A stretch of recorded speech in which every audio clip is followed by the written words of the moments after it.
Matagal-tagal na natin si Auntie Claire na hindi naririnig magsalita. Pakinggan naman natin. Meron siyang press conference kanina. Hindi ko alam kung nasa sila. Sa impyerno yata sila. Oh, baka nasa purgatorio sila. Ewan ko kung nasan sila kanina. Pero ayan, meron siyang press conference kanina at sinagot niya yung mga nabanggit ni BP Sar. Ganun naman Syempre scoop 'yan Oh, so eto, meron siyang masasabi patungkol sa mga nangyayari sa Pilipinas. Huwag daw kayong matakot. Eto, pakinggan niyo. Pa po tayo sa ganung sitwasyon dahil ang pamahalaan po sa pamamagitan ng Department of Energy sa pamumuno po ni Secretary Sharon Garin ay nakakausap pa po ang mga oil companies, ang namumuno sa mga oil companies, at wala po tayong sa ganung sitwasyon. Wala pa daw sa ganung sitwasyon. Hindi pa daw, wag ka daw kayong mag-alala, okay tayo, yan nangyayaring gera dyan, kalmado lang kayo. Natila mo, meron tayong sariling mina ng langis. Natila mo, nag-uumapaw ang stock natin ng gasolina. Natila mo, meron tayong napakalaking imbakan ng langis, gasolina, diesel na kasinlaki ng planetang Earth. Wag daw kayong mag-alala. O, kalmado lang. Pucha, kalmado. Tingnan mo yung presyo ng gasolina sa 100 na yung 100 na yung per litro ng diesel, tarantado na to. Paano mo sasabihin na hindi kami mag-aalala? Kung hindi ka ba namang gaga talaga? Hindi kami mag-aalala. Noong 58, 60 pesos pa lang yung presyo ng diesel, matai-tai na kami. Hindi na namin alam kung anong gagawin namin para mabuhay ng maayos.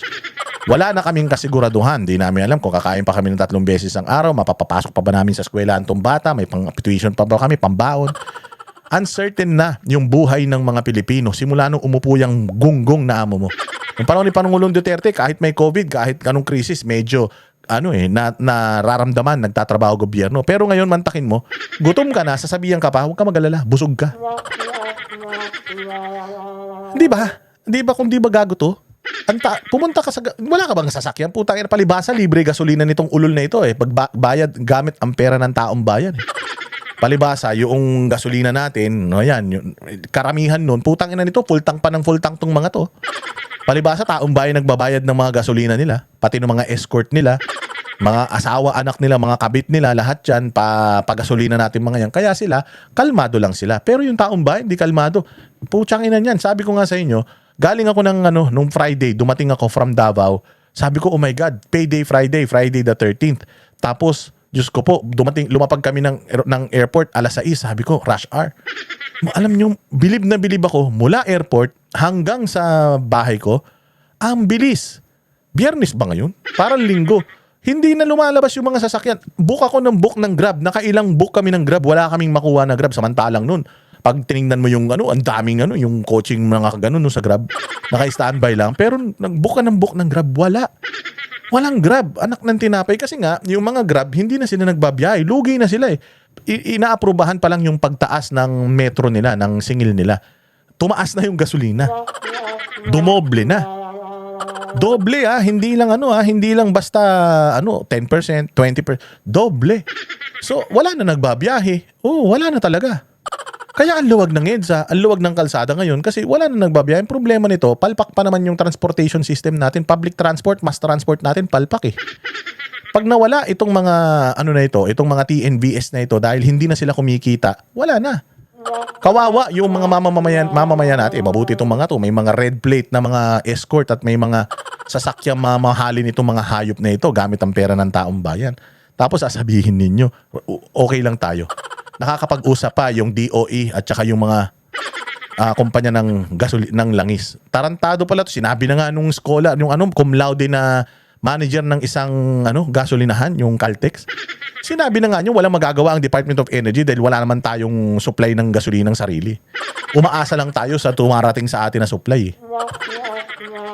Yung Amerika nga ngayon, hirap na hirap Yung Europe nga ngayon, hirap na hirap. Yung karamihan ng mga first world country na may mga, may mga mina pa ng langis ngayon, nag-aalala, tapos sasabihin mo hindi. Sinungaling tong ulol na ito At ngayon po ay binabalangkas at gagawin pong batas ang pagbibigay ng kapangyarihan sa Pangulo para mabawasan ang karagdagang buwis. Tapos, pag binigyan mo ng kapangyarihan ng Pangulo, nanakawin yan.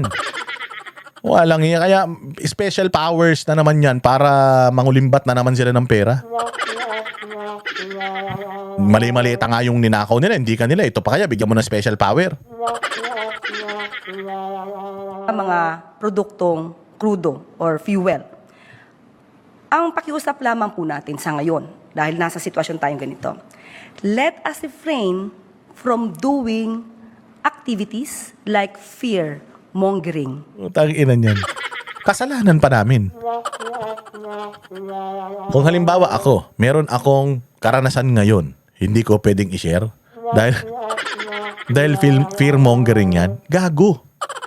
Itong nangyayari dyan, ramdam mo, ramdam ng bawat isa. Hindi yan, nagkakalat ka ng hindi totoo. Kasi pag sinabi mong fear-mongering, parang nagpapakalat ka ng takot kahit wala naman dapat ikatakot. Gago. Pumunta ka sa gasolinahan para malaman mo kung magkano na yung diesel. Hindi ka matatakot doon. 91, 100 plus. Maglalaro daw sa 111 per liter ng diesel. Imagine mo ang bus, diesel. Ang jeep, diesel. Karamihan ng mga sasakyan sa Pilipinas, diesel. Ganyang kataas per litro ng diesel. So yung dating pinapakarga mo na 1,000, parang 300 pesos na lang yun. Saan makakarating yun? Di makakaakyat ng Baguio yun. Di ba, naiintindihan mo yung sinasabi mo? Hindi fear-mongering yan. Accepting the truth na we are in this situation. So kailangan nating gawin bilang mga Pilipino, magtulong-tulong para makaraos tayo dito. Ganun. Hindi yung maninisi pa kayo. Walang problema sa Pilipinas.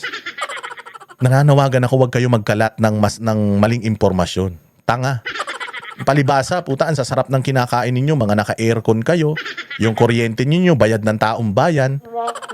Kaya, okay lang sa inyo. Sa ekonomiya nyo, okay. Pero sa ekonomiya ng normal na pamilya, ramdam na yan, ma'am.